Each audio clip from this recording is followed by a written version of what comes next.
What up, guys? This is episode 7 of Beamer Talks, man. I'm gonna get into some March Madness for y'all. So I think right now I know that a lot of the bigger teams are obviously in the tournament. I know a lot of the bigger teams are in the tournament. I'm going to talk about women's and men's. So right now, looking at the men's, I want to say my final four predictions will be Purdue going against, I'll say Purdue going against Kentucky, and I'll have Purdue going out of that one, and then I'll have Purdue going against Kentucky, and then I'll have UNC going against I think UNC going against Baylor. I want to say Baylor. I think I'll have UNC and Purdue going in the championship, and I think I have UNC winning. I think they'll get... Actually, no, I think I have Purdue winning, honestly. I think Purdue will take that one. If they play right, though, because that's the thing. Like, last year, their coach kind of messed up. He didn't really make sure Edie was getting the ball. He didn't feed his big. He didn't run the plays at the right time. And I feel like with that obviously is going to cause the game to change. If you go back to the last tournament, I think Edie had 3 touches in the fourth quarter. He touched the ball 3 times. He's 7'4", 300 pounds. He had, I think, a high double-double that game with like 4 blocks. And he only touched the ball 3 times in the fourth quarter. And they lost by like 5. I feel like right there, that's a coach mistake. It automatically is a coach's mistake. You should have your post touching the ball every single possession of the whole game as long as he's in. That's with any big. That's with Spurs. That's with Sixers with Embiid. Giannis touches. Like, if you have a 7-foot big and they're dominant, they should be touching the ball every single possession. Kobe was dominant. He told his teammates, I better touch the damn ball every single possession. That way we'll win.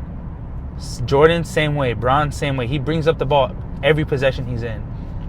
There's no reason why, obviously I'm not comparing these players to LeBron, but there's no reason why you shouldn't have your players touching the ball every single possession if they're that dominant and that good. There's no reason why at all. So I think if Purdue plays right, I think they can come out and win it, but it all depends on the coaching, in my opinion. I think they got the talent. I think it's just the coach. And going on to the girls, I think it'll be Iowa versus, I think, Texas, honestly. Texas is really good this year. I'll say Iowa versus Texas or Iowa versus USC, and I got Iowa winning. I'm not really going to call the whole bracket because that's a lot to, do. Me and Tyler will fill out a bracket. We'll fill out our bracket for girls and boys, and then we'll post it on our Instagram. That way y'all can see what we think will happen. But yeah, I definitely think I got Iowa winning for the girls. Caitlin Clark, a shooter, and her team around her, they play their role. They know they're not going to be scorers. They know they're not going to be able to just go and outplay everyone because Caitlin Clark does that. But they play good defense. They play their role. They pass her the ball. They score when they have to and when they're open and when they need to score.